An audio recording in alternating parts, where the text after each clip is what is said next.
to Star Quality, and welcome to another episode of Venus Things. Is this the third episode of Venus Things? I think it's the third.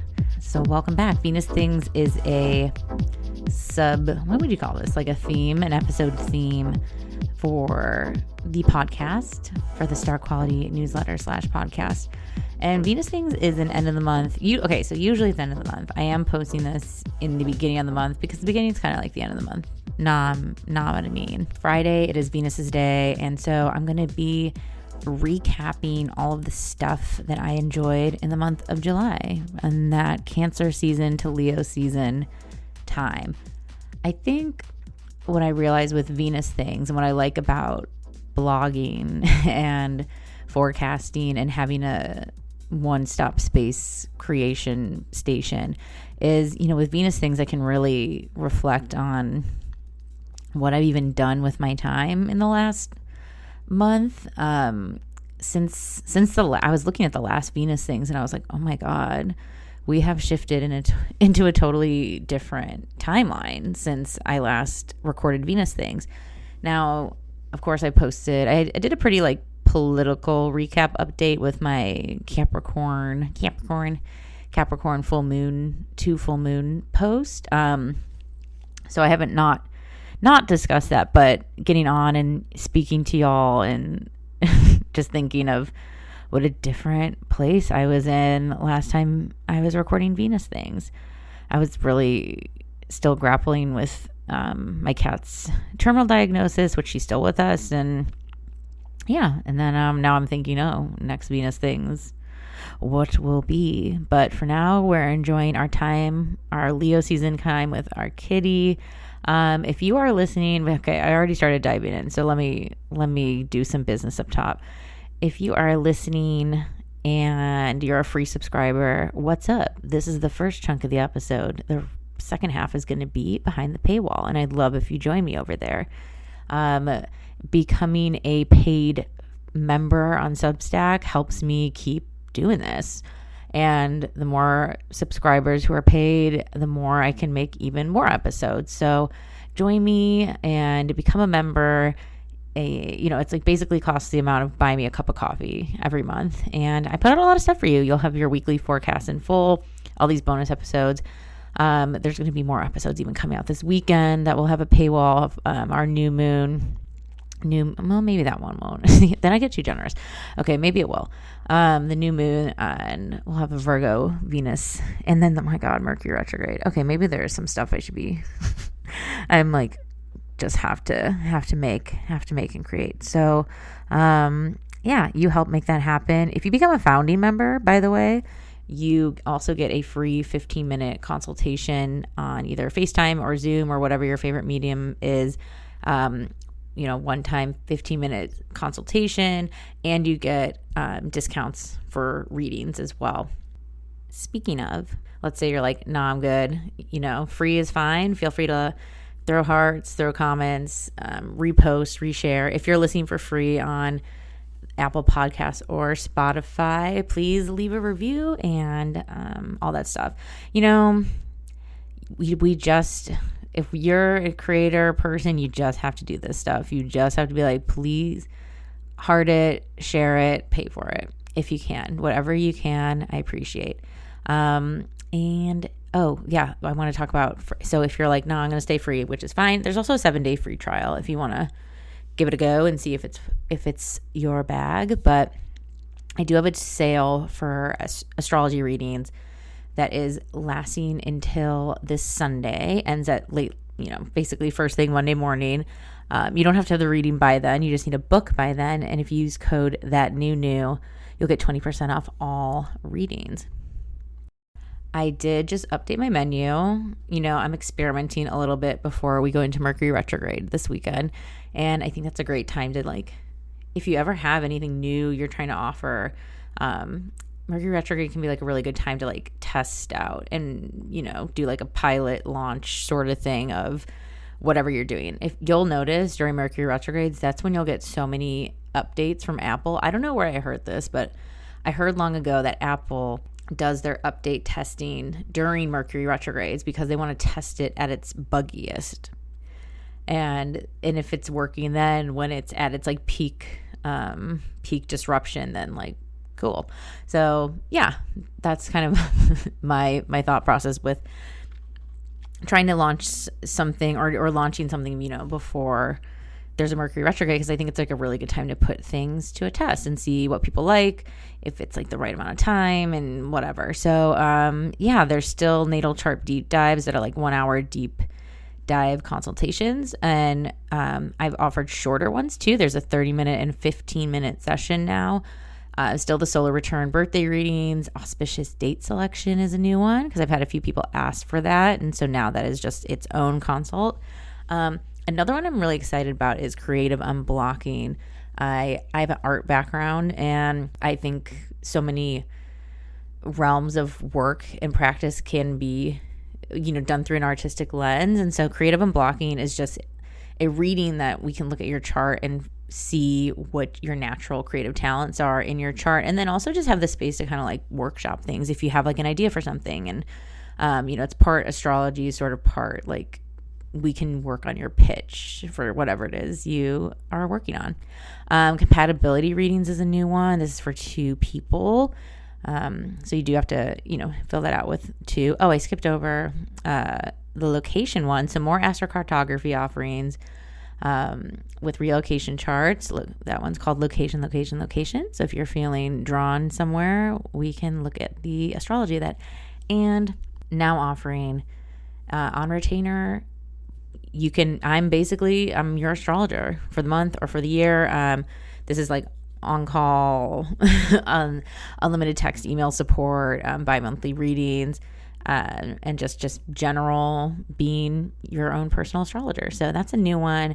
I just really love working with people like in an ongoing basis. Like I love, so if you've gotten a reading from me before, thank you. And if you've gotten a reading from me before, you've probably come a couple times already, because I love when people come back, and it's not in this selfish business way. It's in this like astrology really does play out over time. So it's like so rewarding to come back and chat with folks who get readings and be like, oh my God, this is what happened, and this is how it unfolded, and like what things come true. And a lot of times, I don't know, I'm accurate. What can I say? So thank you for listening to the promo. Has to be done. I hope to see you in some readings. I hope you take advantage of this sale. And okay, let's Venus it. I will have the playlist and everything at the end, and all links and stuff will be in the show notes. But let's start. Okay, well, big July happening was I did get a professional closet clean out. My mom did buy me this as a birthday present long ago. This was with Sophie Strauss Styling. I will add in the thing. But yeah, I don't know if anyone else. It's interesting. Like I'm not.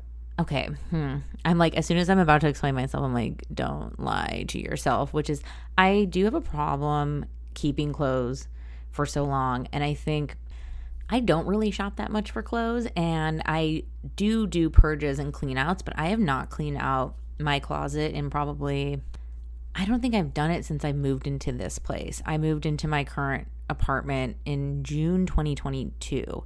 So yeah, I don't think I've done like a proper cleaning out. Like I cleaned out a lot of clothes before I moved, but I have not done a purge. So at least in solid 2 years. And I think that last purge from 2022, because I had been living with my in-laws, me and my husband were living with his family during part of COVID. And so we had a lot of stuff in boxes. So I remember unboxing our stuff and so much of it looking like our 2018 selves that moved into our first apartment together. So that being said, I feel like a lot of specimens from this 2018 version of myself were in this closet. And, I really recommend just taking everything out of a drawer. Like, what a revolutionary concept. Looking at my desk, I'm like, oh, I need to do that with the desk and with stationary items and pens and paper. But like, man, taking everything out, seeing it empty, and then wanting the ease of being able to like roam around in this space. Like I think about it when I go to yoga and I go into this space that's just an empty room, and how in the future when I have a home, I would really love a room that's just empty. Of course, for like yoga and meditation, but also just to have a place to plop with nothing in it. I'm obsessed with this idea of having Every home should have one empty room, not in a like American take up as much space as you want, but just in like, this is just dream fantasy land. Okay. She's dreaming, she's fantasizing, she wants an empty room. And yeah, I had the goal, because I do my goal for here on out is I really love doing events and parties and readings, astrology readings out in the wild. Like I love doing quick readings. It's the Aries moon in me. It's the Gemini Mercury in me. I love parties. And I wanted to start to call in that. So I cleaned up my closet, and then we also worked with items I already had to style like event looks. And it was so fun. It's really wild how much we already have what we need, if that makes sense. Like, oh, you were going out tonight, like you have an outfit. Like you do have an outfit. You have an outfit in here. So many of my problems were just like not having like the right underwear, the right underwear or bras, which has like been the constant theme of my life. This feels very Pluto in the 5th house. And yeah, and I feel like if this is your sign that you really needed to do a deep cleaning, maybe it is because Mercury retrograde's coming up and it is in this Virgo Leo axis. I think this is a great time to just take everything out of the drawer, look at it, and do you want to put it back in? Do you like it enough that you would be down to re-find it again in whatever, a couple years when you've forgotten about it and haven't seen it in a while? So yeah, clean out your shit. Clean out, because it is just your brain. It's like it's just a representation of your brain. I feel like another big Venus revelation for me in this past month, and maybe in case you're new here, why this is called Venus Things is Venus is our planet related to the things we like, our aesthetics, the things we connect with, just the things that we care about. Like if you're the kind of person that recommends a movie and you watch that person watching the movie, making sure they like it, like that's a Venus activity. So I can proudly officially say my bangs have grown out. My bangs are gone. I mean, I still have like pretty long face framing pieces, but for those in the bangs community, you know how big of a deal this is and how long this takes. I'm looking back at the photos in my phone, and I'm pretty certain I got my last bang trim in, what was that? August 24th, 2023. We are almost 1 year later.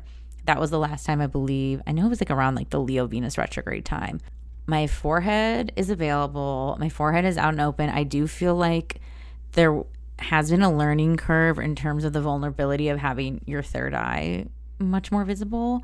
And maybe that's why I've gotten into evil eyes as well. It's like the bangs truly were like an energetic force field protecting my dome. But then there's also something really freeing about having that openness, and I'm feeling really like clear and receptive. I know it's like by bangs, but like I'm really like sensitive to like the small feelings of weight, like having just even like the small, like I know my bangs probably could not have weighed that much, but it feels like 6 pounds has been lifted from my head. I haven't gotten a new tattoo in a while, but when I do get tattoos, I do like to get 2 at once because I can feel the weight of the ink in my skin on one side, and I'm like, I need it balanced out. Like if I got a tattoo on my right arm, I need a tattoo on my left leg. I don't know if it's like my Gemini placements or my 0 degree Libra IC, but there is like a weight distribution that I'm like quite attuned and sensitive to. And I think a lot of people, I'm curious if anyone else listening to this is, because I feel kind of like a cuckoo banana explaining this, but that's it's bringing up for me now being a bangless person. So just shout out bang journey. I would say, yeah, it took me about like a solid year where now it just like dries in the way that it is. And it's like, fuck, I'm bangless. And I wanted to be bangless for summer just because like bangs are so cute. I will return. I know there's going to be a day that I return, but like I'm such a summer low-key girl where, you know, hats, swimming in the ocean. I want to be like shake and bake, ready to go. I hop in the ocean, I can hop out, and I don't have to worry about styling these shorter pieces that live on my forehead. So the closet has been cleaned. The bangs are gone away from my face. Things are open. Things are getting cleared out. This feels really in tune, I think, going from Cancer to Leo time, just because with Cancer being so much of like our home and Leo being so much of our heart and hearth, it's like what is worth keeping.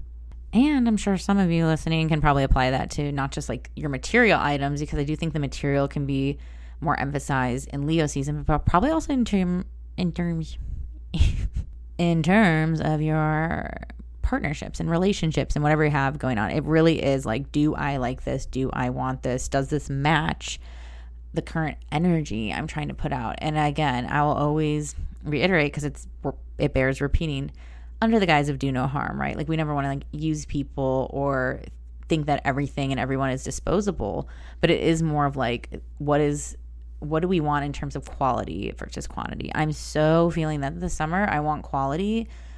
I want to not do anything I don't want to do. It's a very home summer because of our sick kitty. Like, we have to be rooted closer to home. And so for me, it is a BPP summer, beach park pool. The three things I want to do, like, don't really want to do anything else. I am on that roto. It's my GTL. It's my gym tan laundry is beach park pool. I want to plop outside where it is free or under $5.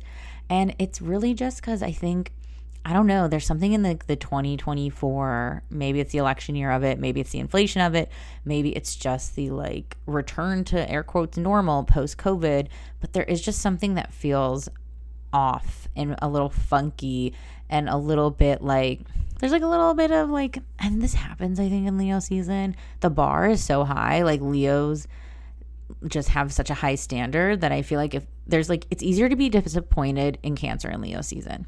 And I think because there also is the high expectation of having fun in the summer and having all these plans, and then you see people who seem like they're having a funner summer than you, and they're in, how is everyone in Europe, right? Like, that's like the ongoing phrase.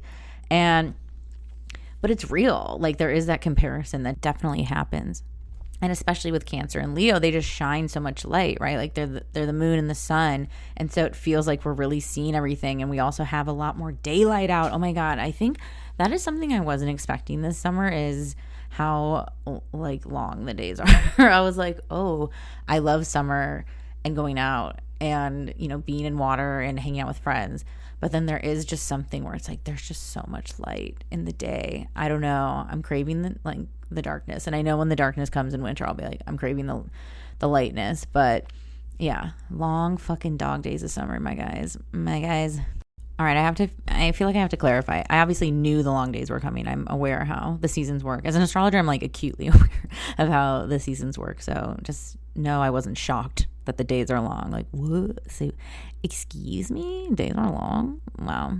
Okay, in other news, I am like deeply into human design right now. And by deeply, I mean I've only been looking up my human design type. If anyone has really good resources or podcasts or books or whatever, or maybe I would even take a course. Like, I'm kind of like, should I be a human design reader? Like, I am just so, I feel like they would just integrate.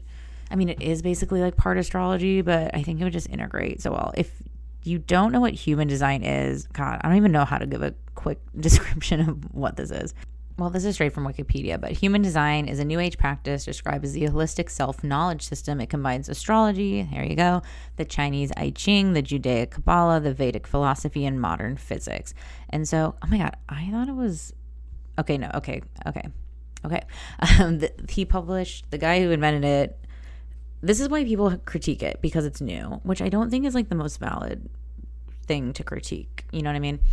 I don't know. Maybe it's also because I'm like not a Hellenistic astrologer. I mean, I obviously use astrology things that are based, you know, I've trained under Hellenistic teaching when I went to astrology school, but I'm a modern girly, obviously. So I don't think something being new means it needs to be discredited, but it was made by like a white guy who then ended up going by Ra Urihu. The book was put out in 1992, The Human Design System. Maybe I should just read that. And then it was like, I think he came up with it in 87. So it's fairly new. The map of your human design chart is just like, it's just so funky looking that I'm obsessed. This is a good reminder that we have a human design episode on What's Your Sign, which I want to talk about in a second. But I've been aware of human design for some time. I know I'm a 5/1 self-projected heretic investigator. Heretic? It always sounds like it's like heretic, but it's like they're meant to like guide and lead, but also be seen and like be community group leaders or something like that. Anywho, I listened to Ra Urahu's, I don't know if I'm saying the creator, originally named Alan Robert Krakauer, Ra Urahu, the creator of human design. I listened to like a long, like 2-hour YouTube speech. I'll link it. And yeah, I don't know. Maybe it's because this is the interesting part. Maybe I don't want to be a human design reader and look flash forward like 3 years from now I am when I listen to this one day and I go, huh. But maybe I don't want to be a human design reader because I think there is something about being an astrologist. I don't know why I just said ist. I always say astrologer. I think I just saw like someone write, don't call me an astrologist, call me an astrologer. I don't give a fuck. Just don't call me late for dinner. But I think being an astrologer, I enjoy other woo mediums and not putting myself in the position as a reader. So I don't know. I'm thinking this out loud. But for now, I'll just be an enthusiast fan. I know barely anything. And that doesn't mean I can't learn the things. But for now, I'm just like really taking in my type. And I think that's also, actually, that's a good tangent. I think that's also a good way to approach astrology too. Like I think a lot of people try to dive in trying to like know everything all at once. And there's a lot to know. But I think if you don't start with your chart, I mean, there's no wrong way, but I highly suggest starting with your own chart and just being like, oh my God, yeah, that is the time when that happened to me. Or like, oh, I was this age when my parents got divorced, or this. I remember reading something about like degree theory, and it was like when your age of like your degree of your Saturn is when a big defining moment happens in your family. And I was like, oh my God, I was the age my parents got divorced. You know, now how accurate, I don't know. But it is, I think, your own chart because you have the data source being you. Can you hear the parrots flying by? LA has wild parrots. Also, by the way, welcome to living with the Mercury in Gemini placement. We will sidebar. So yeah, human design, I'm into it. If you have good resources for it, give them to me. If you're a reader, I'd love to trade. If you would like an astrology reading, I'd love to trade. Actually, if you have any tradable skill, I'm down to talk. Are you a masseuse in the LA area? Are you, I don't know, a color analyst for, you know, what seasons I should be wearing? I'm very down to trade services, you know, like ye olden times in the barter system. So if you have a tradable thing, let's trade. Okay, I just mentioned what's your sign before because we had a human design episode before.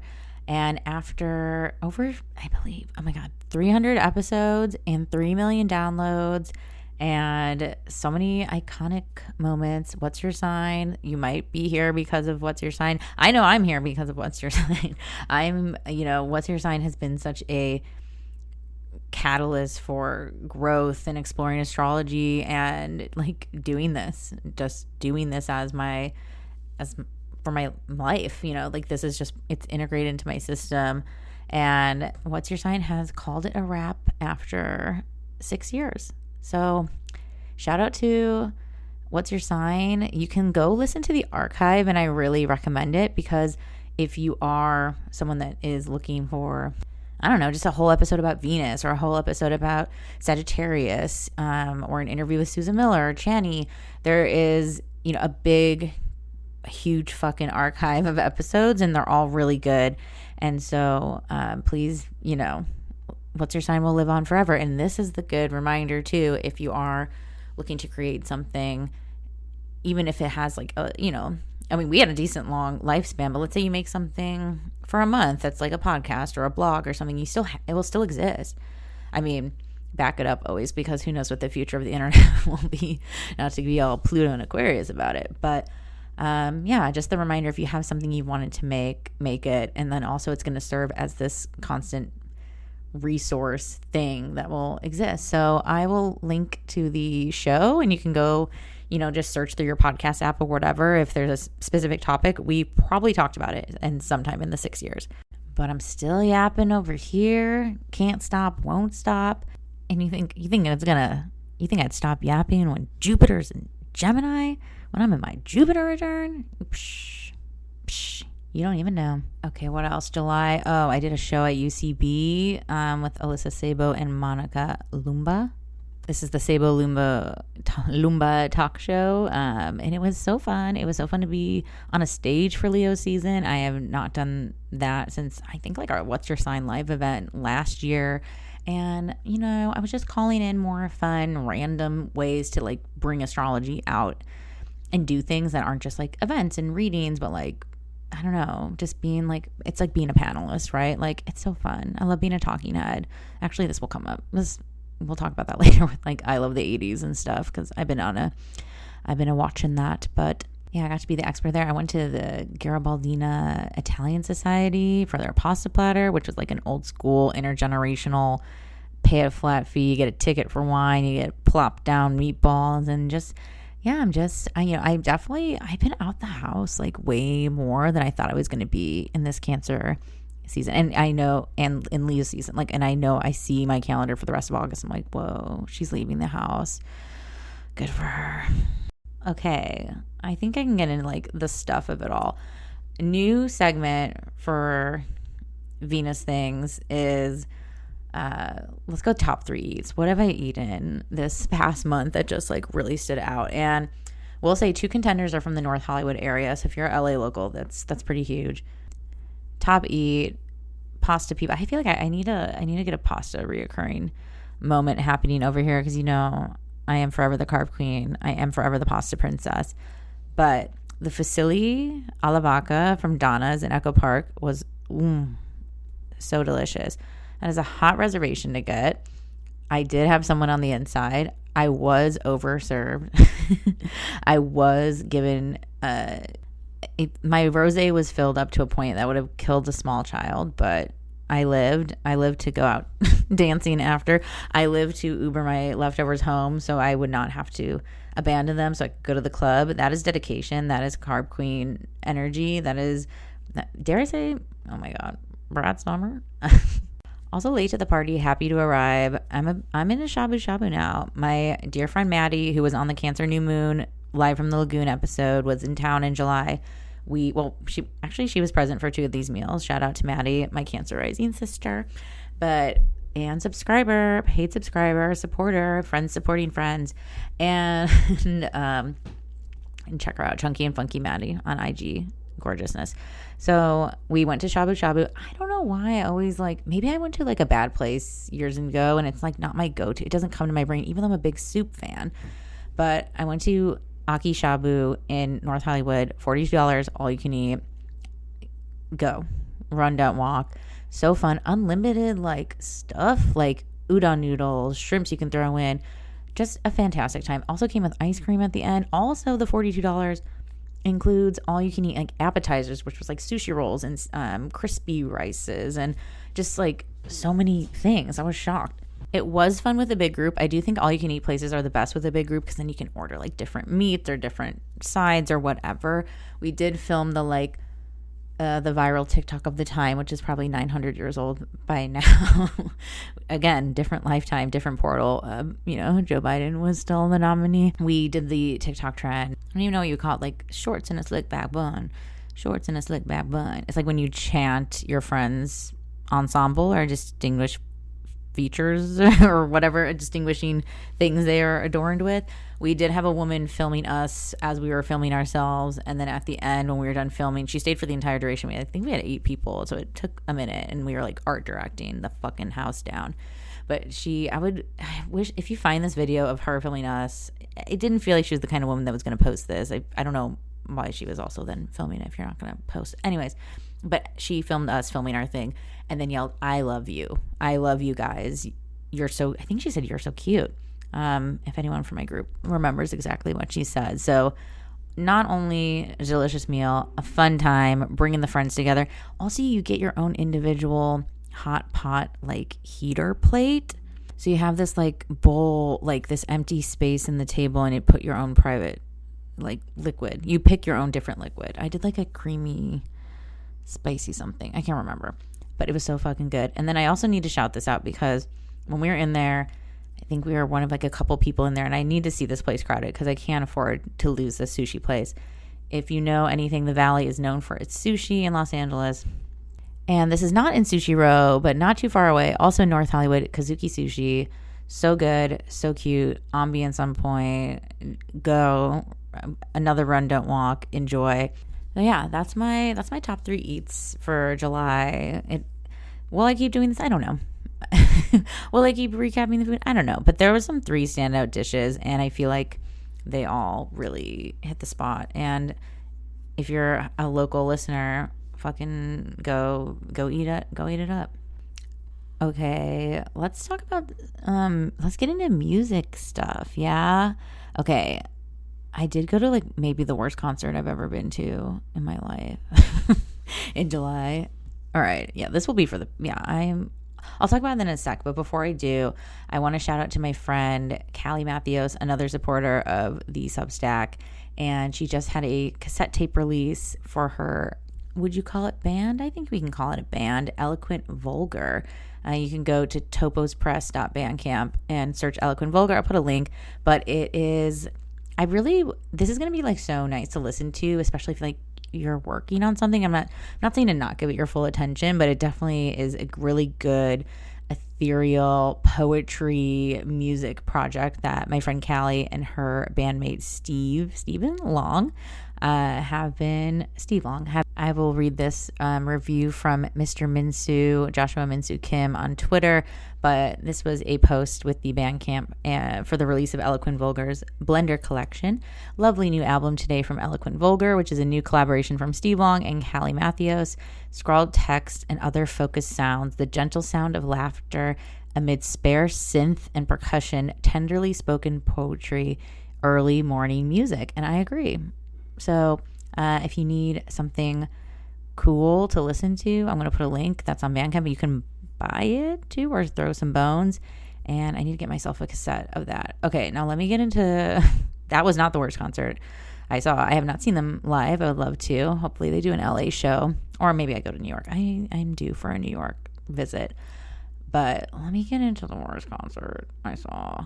Maybe ever. And I've been to a lot. I used to work in a music venue. I've been to a lot of concerts. This was, God, now I'm like, am I being harsh? I don't think so. It was pretty bad. Oh, Schnikes, what concert was it? You hit the end of the free chunk of the episode to listen to the rest. You know what to do. Subscribe, baby. Join the third space, baby.